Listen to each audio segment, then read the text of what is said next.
Hello and welcome to Cutting Commercials, editing some of the world's most watched ads.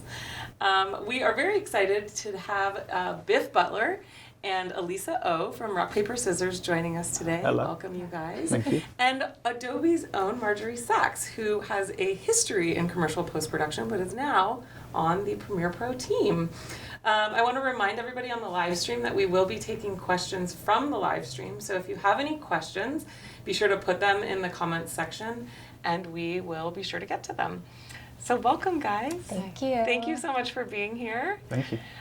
Let's start off with just each of you giving a little bit of your background, sort of how you came to where you are today. And we'll start with you, Marjorie. So I was working at Rock, Paper, Scissors formerly for the last 7 years, a very extensive background in post-production on commercials.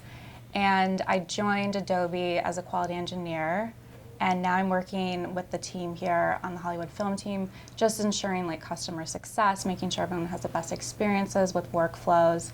I'm doing a lot of testing for the team, and yeah, I love it so far. Great for you to bring sort of the voice of the customer Yeah. and having a really deep editing background. Yeah, using that. Yeah.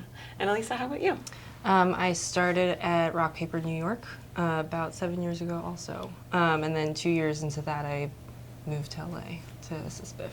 Nice. And then you also do some editing work as well, music Yes. videos? Yeah. Yeah. I just finished a music video, 2 of them actually, in the past 2 weeks. Oh, nice. And how about you, Biff?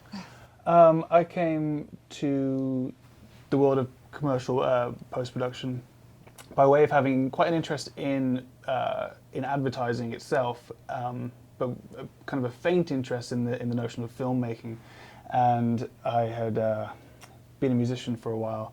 But when that all sort of crumbled, I wanted to go to film school just to sort of see which element I was interested in, and knew that the piecing together of stuff was really interesting. But I didn't really even understand that there was a person called an editor. I just figured that there's like people would take turns, or it was a director who did it, or whatever. And then as I was waiting for film school to start, I went to this post place that was like 3 blocks away from my apartment. That was a couple of people who I knew had previously worked at, and I didn't know what kind of work they did. So I went up and I said, I need a job here for a little bit, and they said, do you, I forget what they said, but basically they, turns out that place had done some of the most awesome commercials I remember seeing as a kid, you know, the Nike commercials, the Gatorade, Air Jordan, all that kind of stuff, and had worked on some of the title sequences, parts of movies that really stuck with me as a kid, where I was like, the way that was, again, put together was just fascinating. And that place was Rock, Paper, Scissors, and I sort of stood there, and my boss was like, film school, this is film school. And so I've learned everything pretty much from inside the building since then. So never went to film school, just... No, I learned a lot since then, I bet. probably a lot more, and saved a bunch of money doing it that way. So, Absolutely. yeah. So I want to start talking about sort of what makes commercial post-production unique. First and foremost, organization. Why is organization so critical when you're working in commercial post-production? To me, what it is, because it's a case of spinning plates. A lot of times you're fielding many different requests from people who need those things instantly, and especially in the digital age, things are shot digitally, they're edited digitally, viewed digitally, and people assume that there's no lag time between those things, which there is, because the doing of stuff takes time, the thought process, the selling of ideas all takes time, but no one wants to really acknowledge that fact. And so if you aren't thoroughly organized from step 1 through the last day, you can't, then you're the slowdown. And I sort of feel like with ideas, software is the tool to get those ideas across, and it just needs to get out of the way. When things are organized, you aren't looking for things. You aren't scrambling to, well, where is that shot? Where is that version of that cut from 2 weeks ago? Everything needs to be very readily accessible. If you were to say, hey, where's that shot of the person playing with their hair? You have to be, oh, you mean this one? And by the time they finish that thought, and yeah, I mean, these guys especially are kind of, as I've seen firsthand, are kind of the maestros of organization and kind of help, sort of clean up sort of behind the scenes to make everything very readily accessible in that way. Yeah, how does the organizational structure of things make your jobs easier or harder if done incorrectly? If done incorrectly, very hard. I always had the mindset of, like, if I can take the extra hour up front and really get it dialed in and organized very tightly, then we're going to save the entire team throughout this process, hours. So yeah, take the time up front, save you time in the end. The thing that I notice the most is when we get assistants or people who work outside of the commercial industry, everything is organized in a different way than like at Rock Paper. Everybody, all of the assistants organize in this same fashion basically. So it's easy for us to jump from project to project with different editors even, grabbing things easily and being able to know how somebody else's mind works, as opposed to like if you're getting a freelancer or somebody who doesn't know how to organize the same way as you, or even in the commercial industry, it's like much harder to differentiate how they are thinking this makes sense or doesn't make sense, if that. Yeah, totally. But I think to that point too, when a job might go away for a second, they've for whatever reason it's gone into the abyss of approvals, and you move on to something else, then you have to step back into it. When you step back in, it needs to be exactly as you would leave every project, and I think by being thorough, as you are on day one, day, whatever it is, 15, 16, it goes on a long time, and when you step back in, you need to know what everything means, what the purpose of each edit is, and again, how to locate things to keep it in like I said, very accessible. And it's funny because you say day 15, day 16, it goes on forever. I think I was gonna say, most that's people not even, think like, close. I'd love to talk actually about the turnarounds and the deadlines that you guys are working under, because I think anybody outside of this world doesn't really understand what that looks like. Like, can you talk a little bit about like how long generally from when you first get a project in to when you're having to deliver final? What do those turnarounds look like?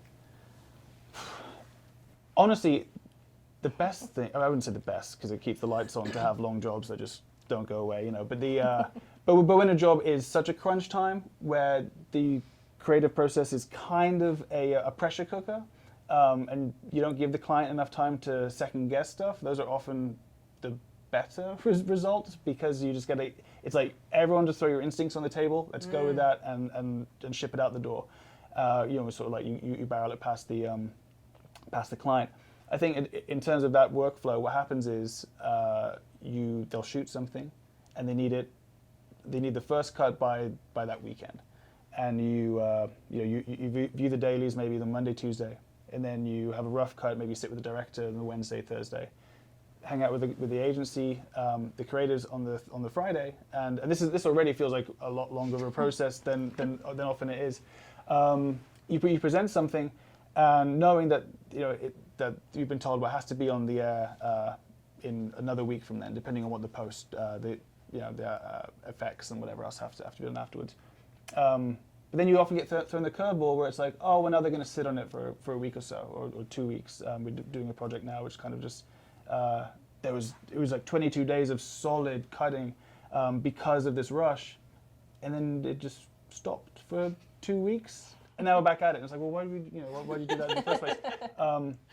But the whims of the client is again what we're here to service, and they. I think what I'm trying to get to is that there is no regular schedule, but they can be really long. But there's the expectation of immediacy all the time. So, yeah. And then how much are you expected to have a very glossy product at that first, when the agency or the client first comes in to watch what you have? Like, how finished are you having to present? Oftentimes I think it's a case of trust between yourself and the agency, who is the client's client, and them and the client. So if it's an open, collaborative maybe a long-lasting, trusting relationship. You can be a bit scrappier, but on the whole, the footage that you get looks excellent.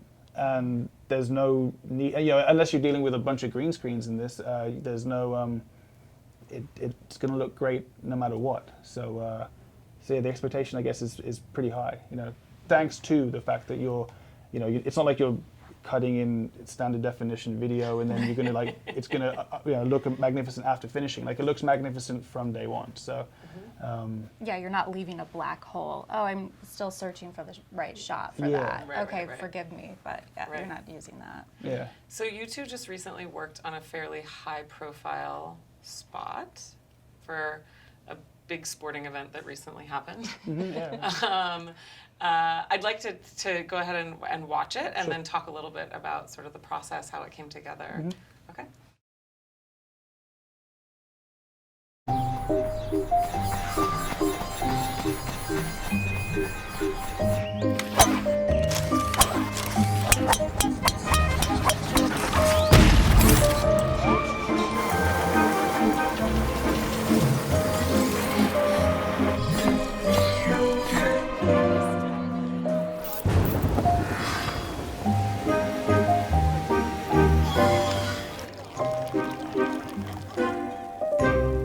Awesome. So tell me walk me through the process. Like, do you see the original boards first, or do you just get the project in? Walk me through, like, from the start. What's the first step in the process? I mean, the very start is, here's the idea, the script. Oftentimes that can be just words. This one had pretty pictures of robots, and which already it's like, well, those robots better look good. Otherwise, no matter how the edit is, people are just going to dismiss it. So thankfully, you see like who's involved with making the robots. You know that they're going to do a good job too.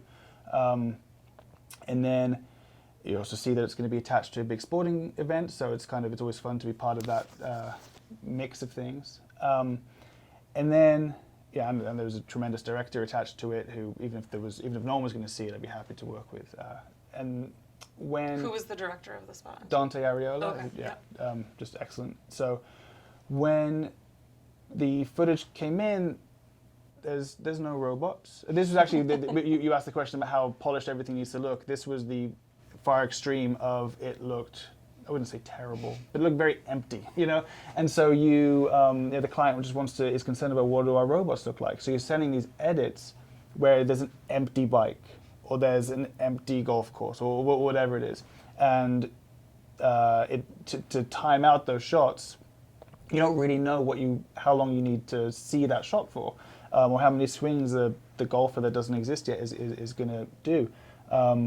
So oftentimes that's kind of imagination and kind of what I think of as like the collective mindset in the room, where, and I'm going to say the room, there's usually 2 or 3 creatives from the agency, their producer, the director, and yourself, and you're watching this and you're like, I'm kind of assuming that we all have the same imagination, because I'm picturing the robot doing this, and you're like, yeah, okay, me too, and you get that, but then when you send it to the client after a few days, you just have those black holes that Marjorie was talking about, of where just there's a piece of text that says robot here, robot now faster, and you kind of haven't like spoon feed what that is.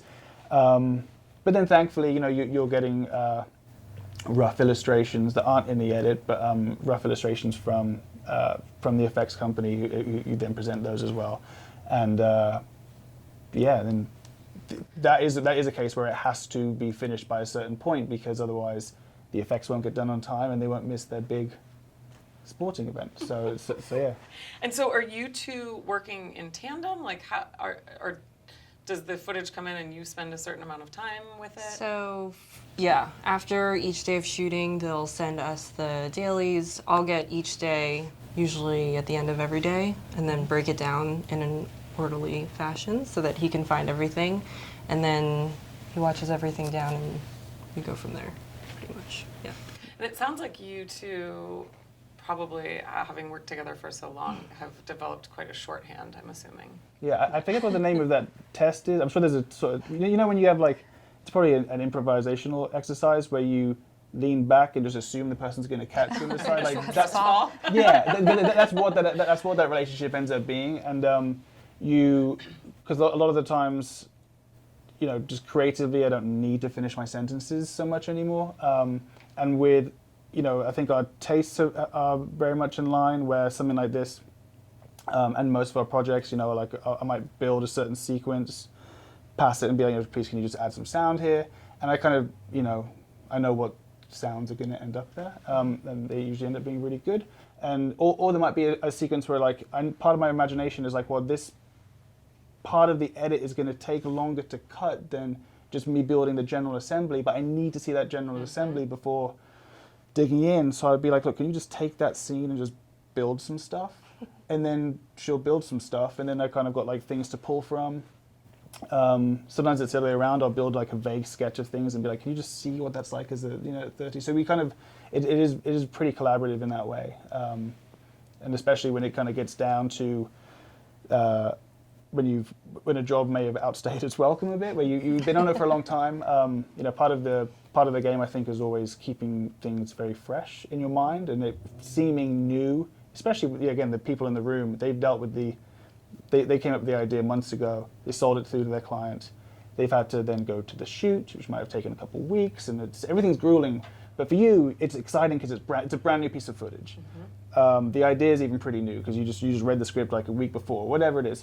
But as the job keeps going, every day that you show up, or even every hour, after lunch, after dinner, you were there till midnight, whatever it is, it always needs to seem fresh. And when you're watching the same 30 seconds over and over again, it's a little tricky. I was thinking you kind of have to have like an Etch-a-Sketch brain where you can really dial things in and be able to just sort of shake it off again really easily. And so I think when things might start feeling a little stale, that's where I might pass them and be like, can you just give this a fresh spin to see what other thing you might come up with, because I might get real married to a couple of takes or a certain combination of things, or like, that's just the way it goes. And then she'll be like, come up with something else. I'm like, oh yeah, it could do that too. So I think you need that kind of, that sort of creative ping pong back and forth. Otherwise, you end up really just sort of, painting yourself into a corner a little bit. So it's interesting because we've talked about deadlines. We've talked about dealing with things getting stale. We've talked about what do you do when there's no robot. One of the questions that came in from the live stream is, when you're cutting, what's the most challenging aspect of editing commercials? What is the most challenging? Can you pinpoint that, or? I kind of feel like it varies from job to job, because, you're not going to have the same issues that you have with like a spot featuring cars as you are with something that is featuring a sport or athlete or something of that nature. So I feel like it is kind of hard to pinpoint the hardest part. What was the most challenging for this spot? What my generic answer would have been is actually very relevant to that to the process of this spot. In that you are one of the first 5 lessons I learned doing this was that they're paying for your opinion. But at the same time, I'm a firm believer that you're there just to service the edit. Whether you're servicing the director, you're servicing the client, but you're there to really sort of service the edit. And sometimes where the challenge comes in is you never want to be stubborn, but you often do want to protect them from themselves, which can be that's their job too with their client. Their client will be like, I just want to see this, and they're like, okay, we understand that you're writing the checks, but creatively, you hired us as an agency to help me push you in this direction. And so, with me, when it just comes down to the edit, it is this fresh thing, and I didn't have to wake up at 3 a.m. to travel 2 hours to get that one shot. For me, it's a shot. I can hit delete. It doesn't make a difference. So you're not married to anything in that way, but to go about those things respectfully in a way that you are, it's kind of a bit of a wrestle, but you want to retain their trust, retain their. You earn that kind of creative respect with them. But yeah, so I guess that is, to me, that's the fun part, but it can be a challenge. Let's take a look at another spot of yours.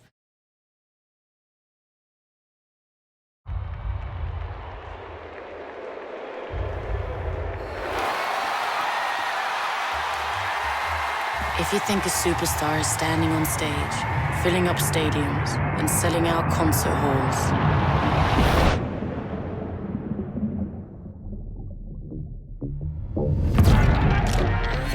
If you think a superstar is being spoken about, staying relevant.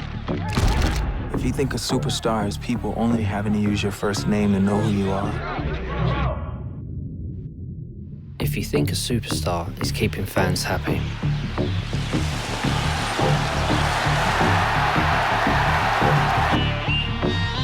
If you think a superstar is people wanting to know where you are, who you're with, reading about what you had for breakfast, or caring about what you wear at what event.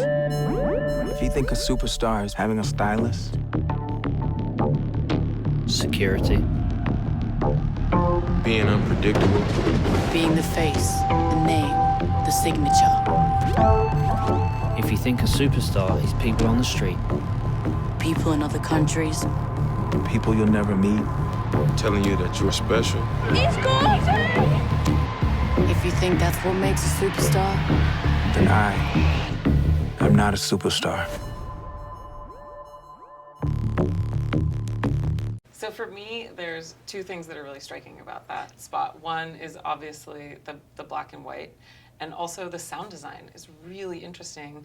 And I've heard from Marjorie that you're really interested in audio and playing with sound design and music. Yeah, I mean, why is that so important to you?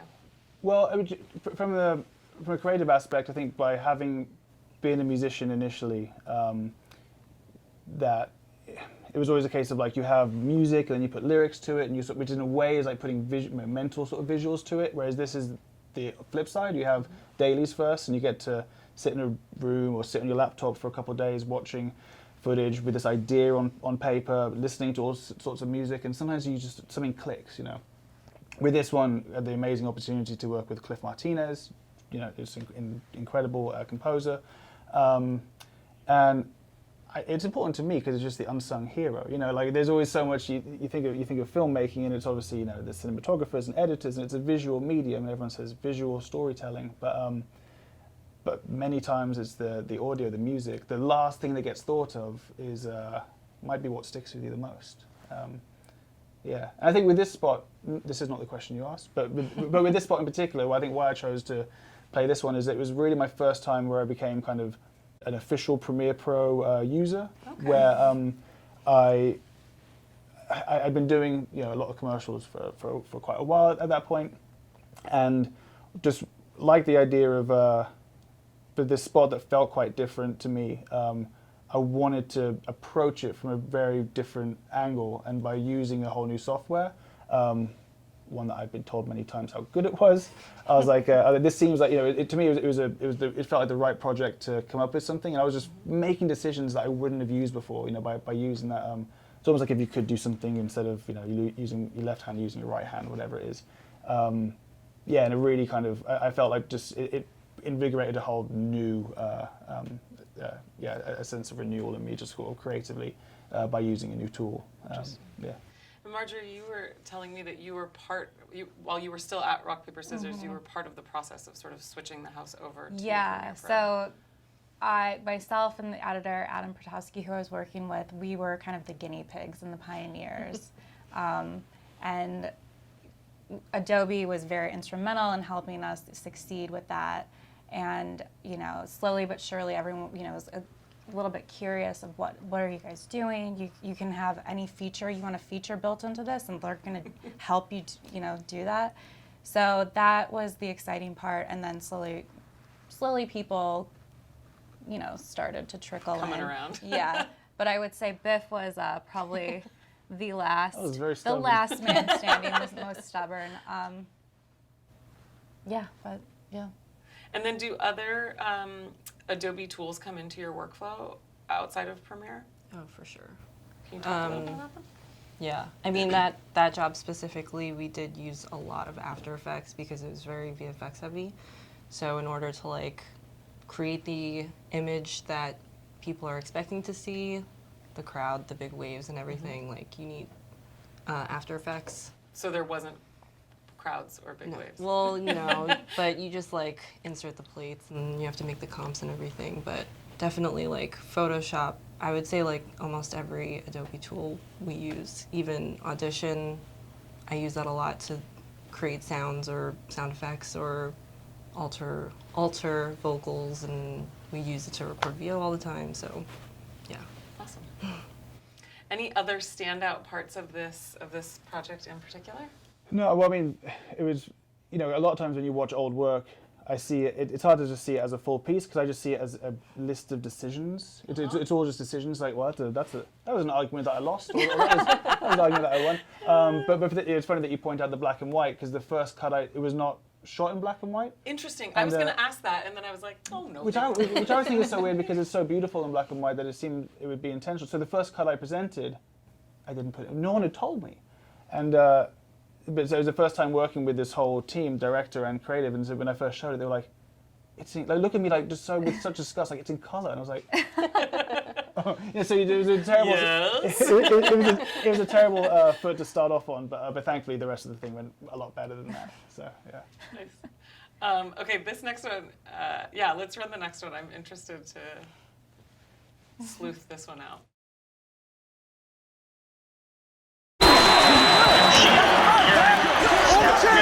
Take a look at it. Next play.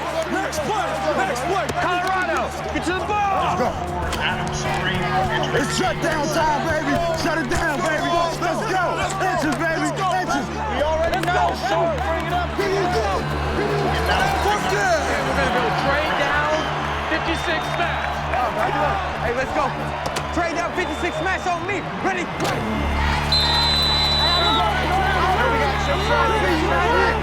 Right here, ref. Right here. No warning. Single back. Rick, go!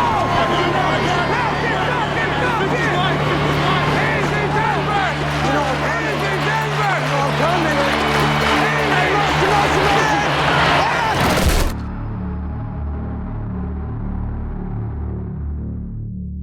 Okay, so the interesting thing about that is that one would think that there are no edits, that it's just a single shot. So. Yeah. Well, that was actually I forget if it was actually the first, but there's a sibling spot to that, which might have been the first, but it was the first spot I did in Premiere long before the previous one we saw, when I knew that I was starting to be a bit of a holdout. I was like, fine, I'll give it a shot. And there's no edits. That's why I was like, well, I can give it a shot because I can't really mess this up.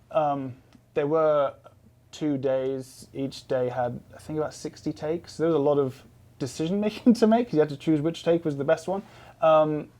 But almost everybody that you see in that spot was mic'd. So there were a ridiculous amount of audio channels to go through. So there was a lot of work that went into it, like in a audio way. I mean, it was a dream team of a spot for me, just in terms of the composer, the sound designer, everybody in that. But to build it and to make those choices, because everyone has helmets, so you can pick and choose who's making what sound, who's doing whatever.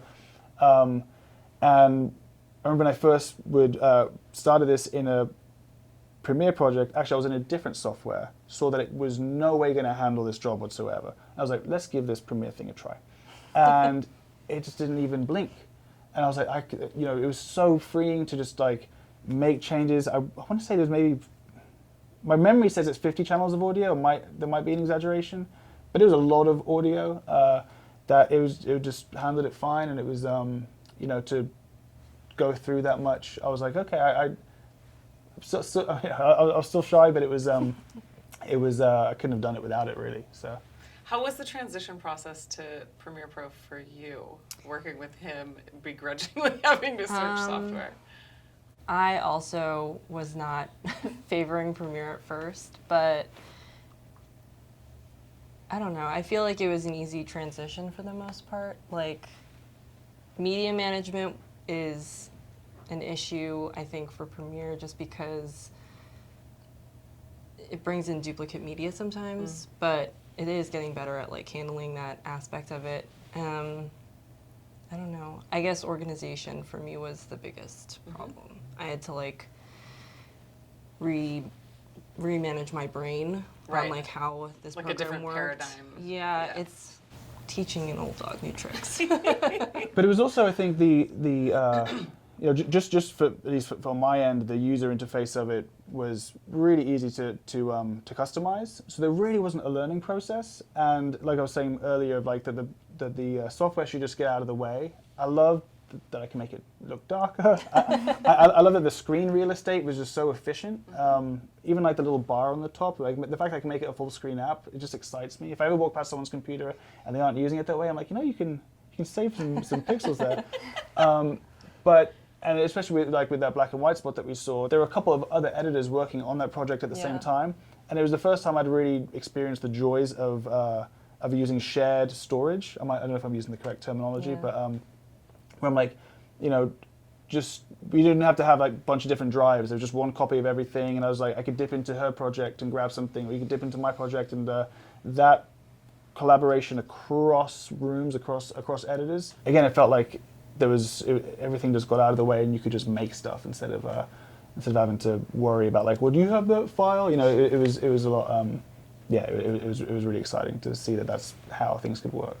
Definitely collaboration-wise, like it is so easy to just pass things back and forth, sequences, because I'm doing a lot of comps, so if I'm trying to pass him a sequence that has all of the comps and all of the layers, then he can just grab it right from my project as opposed to having to like condense anything and like save it as a QT or whatever. Yeah, exactly.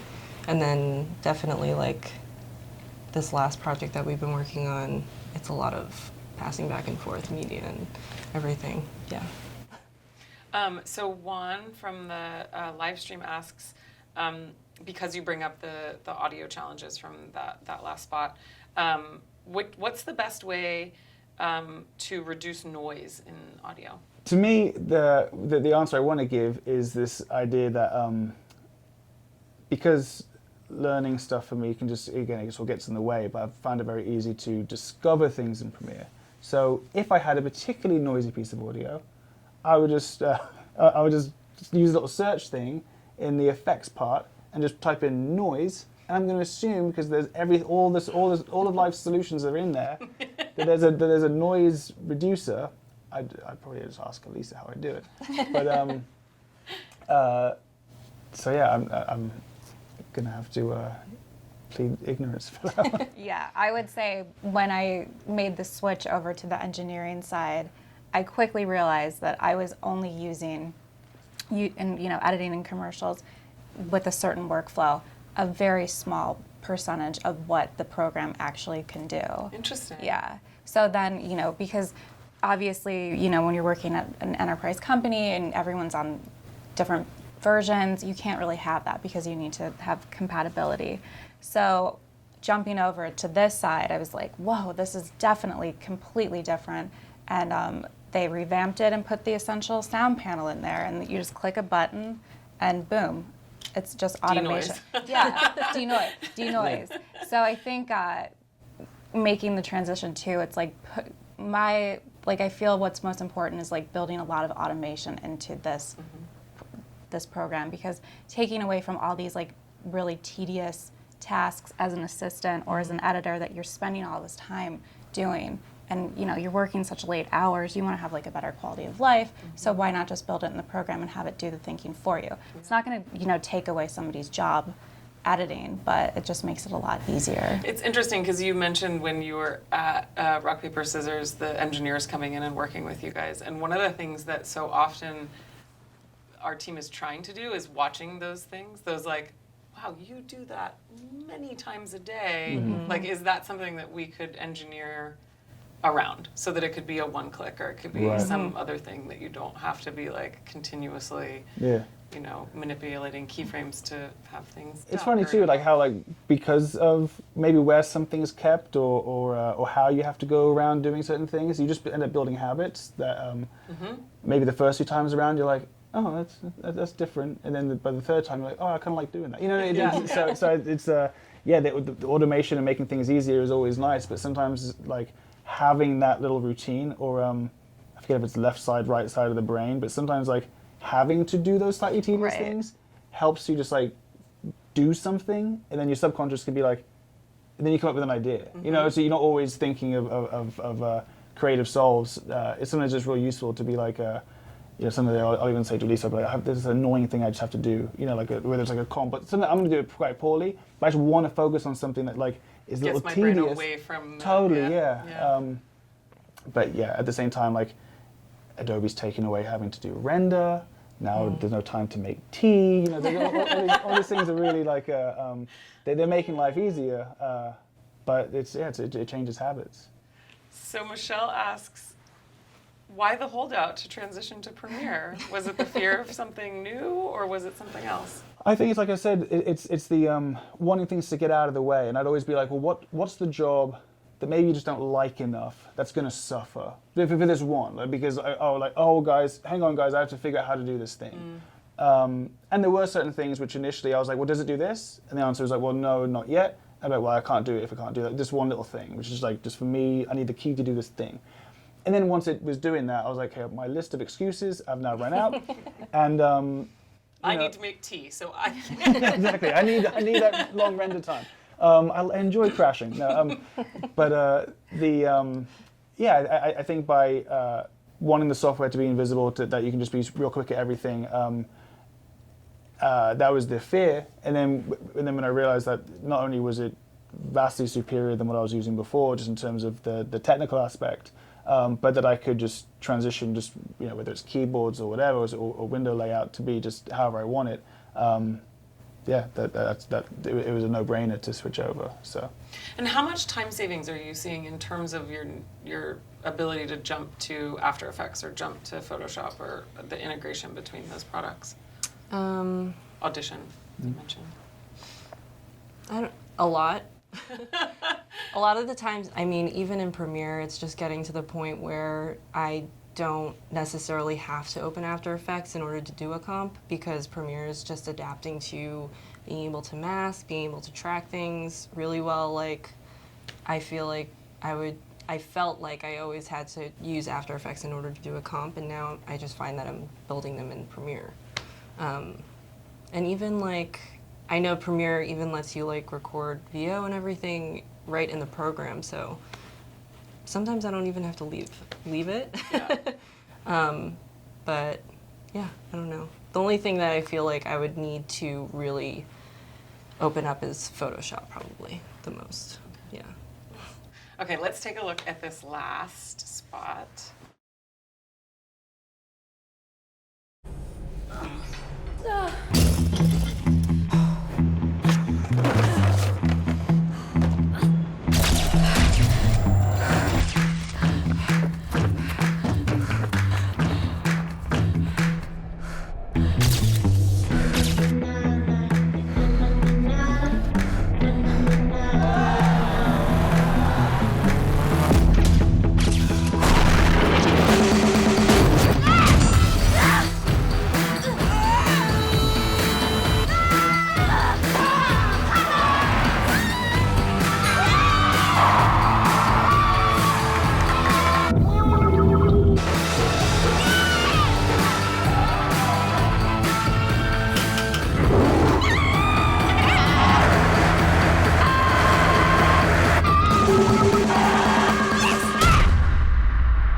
Again, the audio.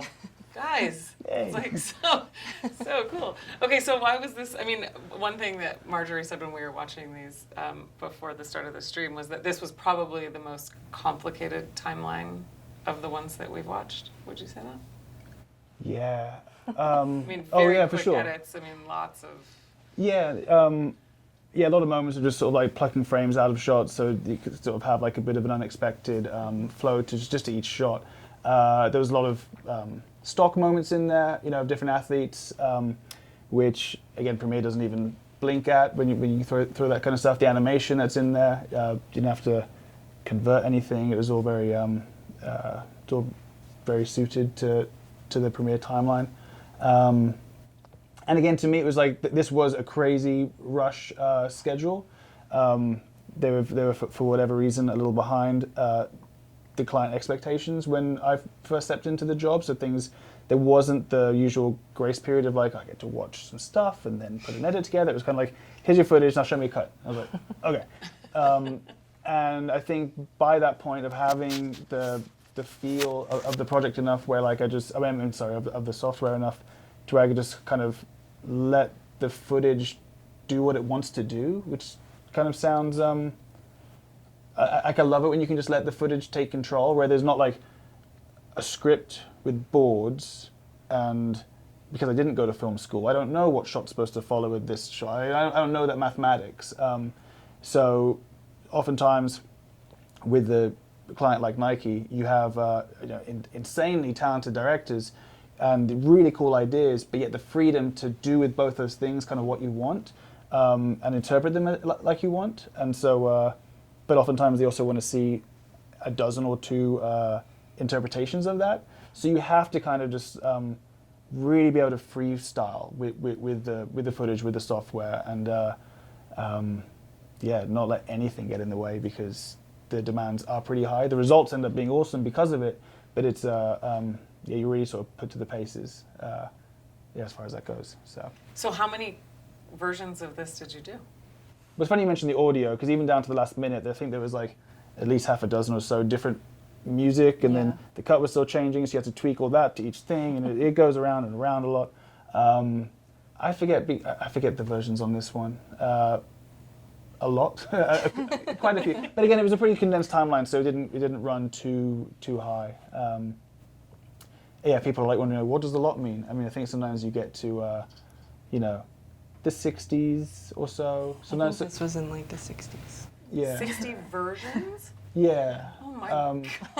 But sometimes that sells us short, because we have a system where, like, unless it's really viable, it doesn't really get its own new number. We have lots of subversions, so it could be a lot deeper than that. I don't know. So it's validating when it gets its own version number. Yeah, it's just earning its place. Postable. So any major tips that you have for working in this fast-paced environment? Whether that's like a keystroke, or like this favorite feature that you figured out, or like you were saying, don't waste time thinking through it too much and go with intuition, or... I mean, set your autosave to frequent, like really frequent. I love that I get interrupted all the time by the little, I'll be in the middle of doing something, it's just like autosaving. It gives me just a chance to be like, okay, thank you. Not enough time for tea, but... No, not quite. To sip some though. But again,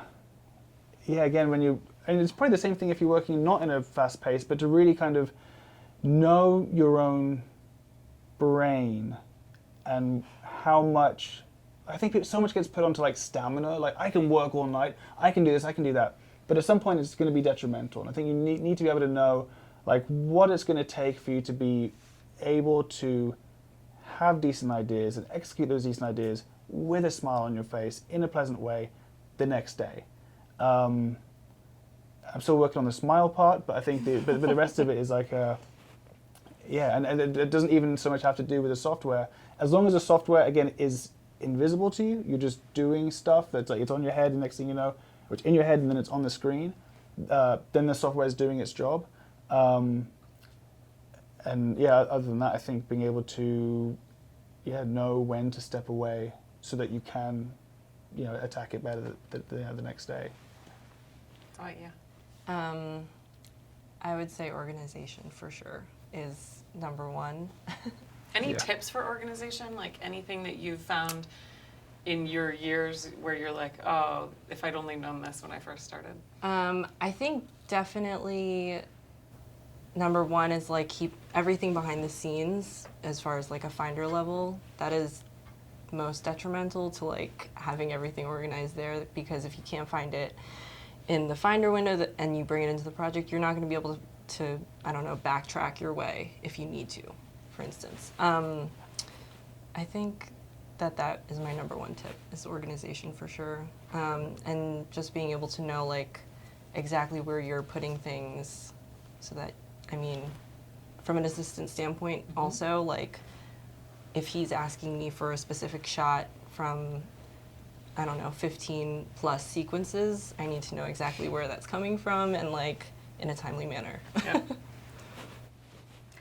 Yeah, I would definitely agree with Alyssa. I mean, organization is totally key to being successful. And then also, like, just really diving into the program and, like, setting up your shortcuts for all your keyboard settings. And, I mean, you can take yourself into all different workspaces. And I just learned one the other day. Instead of, like, you know, marking an in and out on the timeline and, like, replacing clip from, like, the source monitor, you can simply click the clip in the timeline and then drag the shot from, like, your project panel or from the source monitor right on there. Any attributes like scaling or an effects that you have on that, it maintains that. So you can just quickly swap out different shots, because a lot of times sitting with an agency, hey, let's try that. Yeah. And instead of, like, making a new version or duplicating the clip, and your timeline suddenly has, like, 7 video tracks on it, and it's like, well, let's make a decision here. It's interesting because I feel like so often when we add new features that are meant to be time savings, what we hear from editors and from assistants is, well, I don't have the time to stop and learn that new way to do it, even though it's going to save me time in the end. Like, it's funny watching you on the other side where you're like, oh, look at all I know, and things that's I'm like learning. something that I think I was very guilty of, you know, just doing that, because this is your workflow. You know that this works for you, so you don't want to stop and take the time to do it. But I think part of that is because when you're saying about organization, for us, one of the keys is just consistency. Like, every job at the beginning looks identical because you just know what you're getting into. And again, like, a job that's, like, almost towards the end I can get a little messy, but should look the same. But, like, they all kind of, we have a consistent way of doing things. But that consistency probably goes against what you were saying of, like, learning new things or doing things a different way. But when you're talking about project setup, I think that it's a valuable tip even for somebody working as, like, a one-man band, because if you know, if you have a template for how you work, then it's easy to, as Alyssa said, go back to the Finder level where you're like, if I know my structure, then I can backtrack my steps and figure out fully. For whatever project it is, no matter what the content. So we're going to be wrapping up now.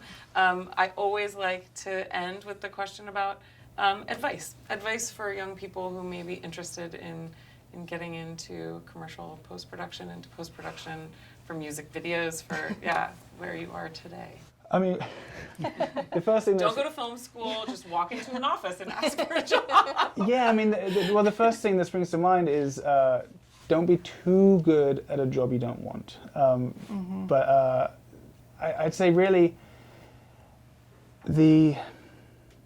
just keep learning. I think I earlier said about that it's you know you don't that learning can be a detriment if you have to stop and learn stuff. But, like, when you said about when you first get a job, when you first see, you know, whether it's the boards or the script or whatever, I often think of, like, is there the opportunity to learn a bunch of stuff here? And you oftentimes, you know, we get to work with some very, very seasoned directors where I'm like, I'm going to learn so much just from, like, that one day of you know, just by having lunch together. You know what I mean? So know that you can be a sponge and let people around you know, especially younger guys who I'm sure will come out of the womb just knowing so many more softwares than I will ever figure out. Just know that even though you might know a whole bunch more stuff, don't be afraid to let it show that you are a sponge, that you are learning, and because that's what people want around them, is people who are just really hungry to learn stuff, because that's people who you're going to end up learning from as well. So that's people. That's what we want around us all the time. So. I guess bouncing off what he said was, I guess, persistence. Like, if you really want to be in this industry, fight for it. I didn't mention this before, but I started as a PA at Rock Paper in New York, and I didn't know that I wanted to be an editor either. But I loved the work that they were doing, and I learned a lot from all of the editors there. And then they took a chance on me, so I was, like, able to learn more, and yeah.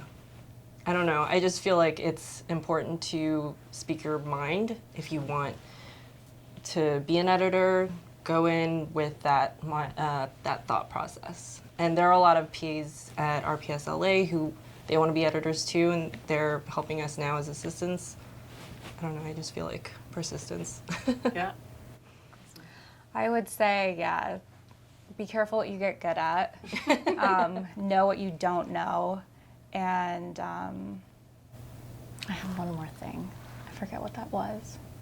Yeah, I just think like just practice. I, went to the New York Film Academy for 4 weeks and just, came home. I had, a laptop. I was using Avid at the time and a video camera, just going and shooting your own things and cutting together your own videos, taking a scene of a movie and recutting it so it's a completely different genre. Practice things like that. Go and network. Don't miss an opportunity with that because you never know. It's all about the people you know, really. Absolutely. Last piece of advice. Yes. But I think it's like no matter what level you're at, don't forget how extremely fortunate you are. Like we get to just press copy and paste all day and have people validate it by saying it's approved or that they like it, or we get to watch it again. And I look back at some of the days of when I was fetching coffees for someone and being able to, like I spilt water all over one of my favorite directors of all time and he yelled at me and it was amazing. And even to now being able to sit here with you and talk about work that we've done, like every step of that has just been so fortunate that if you remind yourself of that every day, then the late hours and the ego-y clients, all this sort of stuff is just laughable. Like it doesn't make as much. It's not that bad really. So yeah. Well, Marjorie, Alyssa, and Biff, thank you so much for being here with us. Thank you. And thank you everyone from the live stream for tuning in. Stay tuned for more. We're going to be doing more of these live streams, talking to industry professionals from commercials to music video, feature film, and television. So thanks so much for joining and stay tuned for more.